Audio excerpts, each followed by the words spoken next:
नारद जी के असर का पारावार नहीं। कहा महाराज धन्य है भागवत की महिमा। हाथ जोड़कर के इतना और बता दो, ये भागवत कथा कराने के नियम क्या होते हैं, कैसे करना चाहिए, कैसे कराना चाहिए, किससे कराना चाहिए, कब करना चाहिए, इतना और बता दीजिए। सोई विधि बता करके वाणी को विराम दे।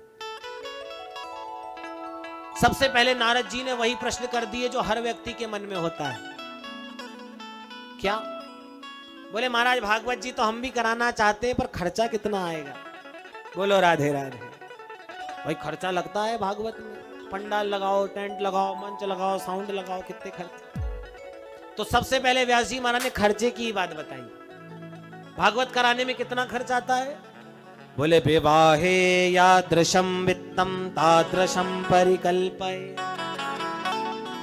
बोले भैया जितना एक कन्या का विवाह करने में खर्च आता है, इतना ही एक भागवत करने में खर्च आता है। अब कोई पिता हिसाब किताब बनाकर के इतना नहीं बता सकता कि मैं अपनी कन्या की शादी में इतना खर्चा करूंगा। पिता तो अपनी सामर्थ्य के अनुसार खर्च करता है, दिल खोल के खर्च करता है कि मेरी कन्या का विवाह कर रहा हूं तो बहुत अच्छे से करूंगा कि मेरी कन्या का विवाह लोग याद रखें। अब कन्या का विवाह पिता अपनी सामर्थ्य के अनुसार करता है। कोई प्लेन में विदा करता है, कोई कार में विदा करता है, कोई बाइक में, तो कोई बैलगाड़ी में विदा करता है। अपनी अपनी सामर्थ्य है। इसी प्रकार अपनी अपनी सामर्थ्य के अनुसार भागवत का आयोजन दिव्य भव्य और सुंदर करना चाहिए और अपनी कन्या का विवाह मान करके भागवत को करें। अच्छा महाराज ये बताइए खाने पीने के क्या नियम है? बोले भागवत में तो लिखा है कि 7 दिन जो यजमान बने, यजमान पति पत्नी 7 दिन निराहार होकर के भागवत की कथा को सुने। बोलो राधे राधे। निराहार होकर सुनना चाहिए। किसी ने कहा महाराज फलाहार करके तो मन पेट भरता नहीं, तो निराहार की बात कर रहे। अच्छा यदि निराहार रहते नहीं बनता तो एक काम करो, फलाहार लेकर के कथा सुनो। बोले फलाहार भी लो ना तो वो भोजन की बात ही अलग होती है। अच्छा एक काम करो, एक टाइम फलाहार लो, एक टाइम भोजन करो। अरे महाराज शाम को फिर भोजन करो, सुबह भी भूख लगी जाती है। एक काम करो दोनों टाइम भोजन कर लो। अच्छा फिर वो दोपहर में भी कुछ खाने को, चलो ठीक है 3 टाइम कर लो।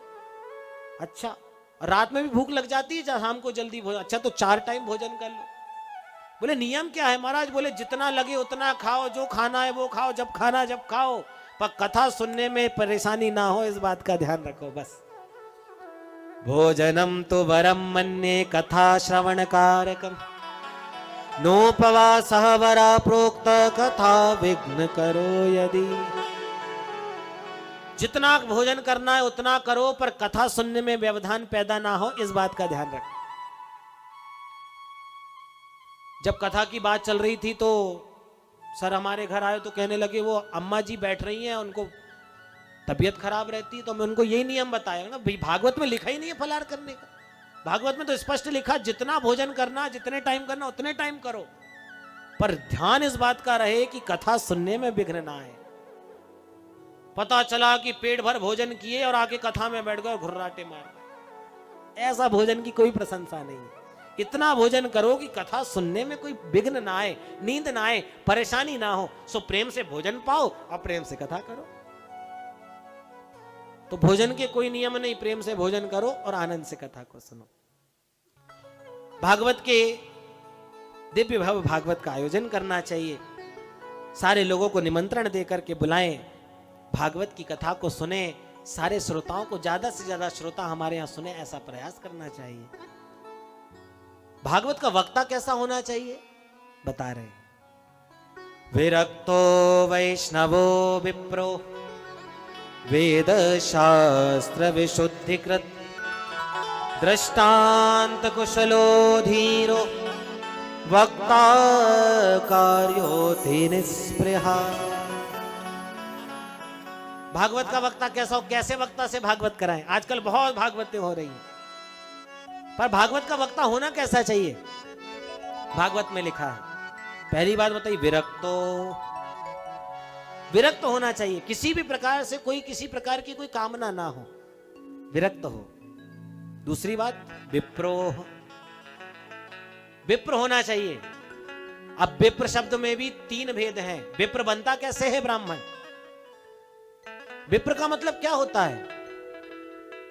बोले भैया पहले जन्मना जायते ब्राह्मण, माता के गर्भ में सबसे पहले ब्राह्मण, माता के गर्भ से उस ब्राह्मण का, उस बालक का जन्म हो तब वह ब्राह्मण कहलाता है। किसी ब्राह्मण माता के गर्भ से उसका जन्म हुआ तब वह ब्राह्मण हुआ। अब ब्राह्मण तो हो गया पर अभी उसने वेदों का, शास्त्रों का अध्ययन नहीं किया, इसलिए जब वेदों का, शास्त्रों का अध्ययन करता है तो वही ब्राह्मण फिर द्विज बन जाता है। द्विजाभ्याम जायते थी द्विजः, जब उसका दोबारा यज्ञोपवीत संस्कार होता है, शिखा बंधन होता है, वेदों का, शास्त्रों का अध्ययन करता है तो वही ब्राह्मण फिर द्विज कहलाता है। और जब वेदों का, शास्त्रों का अध्ययन करने के बाद उसमें निष्णात हो जाता है तो विद्याभिर्च भवेद विप्रः, उसके बाद वह विप्र कहलाने का अधिकारी होता है। तो भागवत कथा सुनाने का अधिकारी, भागवत का वक्ता कैसा हो? बोले विप्र हो। तो विप्र कौन है? जिसने पहले तो ब्राह्मण माता के गर्भ से जन्म लिया हो, उसके बाद उसका दूसरा जन्म होकर के वह द्विज बना हो, और जब द्विज बन करके शास्त्रों का अध्ययन करके जब ज्ञान हो गया हो तब वह विप्र कहलाता है। और ऐसा भागवत का वक्ता होना चाहिए। तो विरक्तो वैष्णवो विप्रो वेद शास्त्र विशुद्धिकृत, जिस भागवत की कथा को कह रहा है, जिस शास्त्र को कह रहा है, उसमें निष्णात होना चाहिए, पारंगत होना चाहिए। आजकल कथाएं तो बहुत होती हैं पर जिस कथा को वक्ता कहते हैं, जिस ग्रंथ को कहते हैं, उस ग्रंथ की कथा ही वक्ताओं को मालूम नहीं होती। हजारों भागवतें हो जाती पर 7 दिन में एक भागवत का श्लोक ही सुनने को नहीं मिलता। एक पंडित जी कथा भागवत की कर रहे थे तो हमने उनसे पूछा, आप श्लोक नहीं बोलते हैं? तो पंडित जी मुस्कुराते बोले, इस श्लोक की चिंता तुम करो, हमें तो परलोक की चिंता है। बोलो राधे राधे। इस श्लोक की चिंता हमें नहीं, हमें परलोक की चिंता। तो विरक्तो वैष्णवो विप्रो वेद शास्त्र विशुद्धिकृत, जिन वेदों का, शास्त्रों का अध्ययन करके उस शास्त्र का पारंगत हो, ऐसे भागवत का वक्ता होना चाहिए। वेदों को, शास्त्रों का ज्ञाता हो, और दृष्टांत कुशलो धीरो, जो हर बात को दृष्टांत देकर के अच्छे से समझाए, ऐसा होना चाहिए। दृष्टांत दे देकर के सरलता से समझाए। वक्ता कार्योति निष्प्रह, ये वक्ता के लक्षण है। और जैसे ही भागवत का दिव्य भव्य आयोजन करके आखिरी दिन संत ब्राह्मणों को भोजन पवा करके, भंडारा आदि करके दिव्य भव्य भागवत का आयोजन करना चाहिए। विधिवत भागवत की विधि बताई, और अंत में सनकादिक कहते हैं जब भागवत की कथा पूर्ण हो जाए तो अंत में विराम में खूब भाव से आनंद के साथ ताली बजाते हुए नाम संकीर्तन करना चाहिए।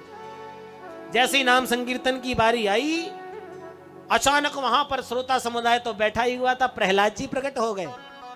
प्रहलाद जी ने आकर के महाराज नाम संकीर्तन की तैयारी हुई तो आके ताली बजाना प्रारंभ कर दिया। प्रहलादस तालधारी, तरल गति दया चोद्धवा कांसधारी। उद्धव जी ने आके मंजीरा ले लिया, मंजीरा बजाना प्रारंभ कर दिया। वीणाधारी स्वररसी ही, नारद जी इतने में प्रकट हो गए और अपनी वीणा पर राग छेड़ दिया मालकोश। वीणा पर राग मालकोश जैसे ही देवर्षि नारद ने छोड़ा तो सुरों के गंधर्व हैं अर्जुन। जब महाभारत में अज्ञातवास में बृहन लड़ा बनकर के जब वो रहे तो खूब इन्होंने राग रागनियों का आनंद लिया। तो जैसे ही वे नारद जी ने राग माल को छेड़ा तो उसी राग रागनी में अर्जुन ने आलाप भरना प्रारंभ कर दिया। जैसे ही अर्जुन ने राग रागनी में आलाप करना प्रारंभ किया तो स्वर कुशल तया राग करतार अर्जुन ने जब राग रागनी में आलाप भरना प्रारंभ किया तो इंद्रोवादी मृदंगम, इंद्र ने मृदंग पे थाप देनी प्रारंभ कर दी। इंद्रोवादी मृदंगम। अब महापर महाराज सनकादिकों ने आकर के जय हो जय हो जय हो करके जय जयकार करनी प्रारंभ कर दी। जय जय सुकरा कीर्तनेति कुमारा। अब महाराज यहाँ पे सुखदेव जी महाराज प्रकट हो गए। सुखदेव जी ने भागवत के श्लोकों को गाना प्रारंभ कर दिया। संगीत के 3 अंग, गायन, वादन और नृत्य।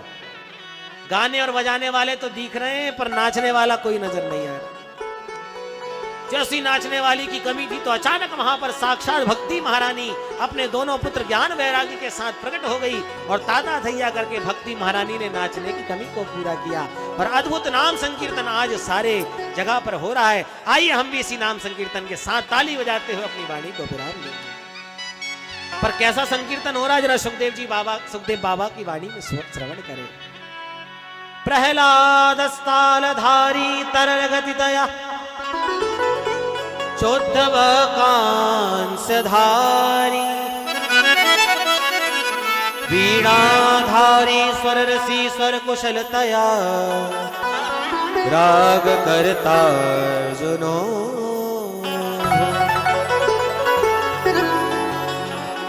इंद्रोवादी मृदंगम जय जय सुकरा कीर्तने ते कुमार यत्राग्रे भावभक्ता सरसर चनया व्यासपुत्रो बभूव। अद्भुत नाम संकीर्तन हो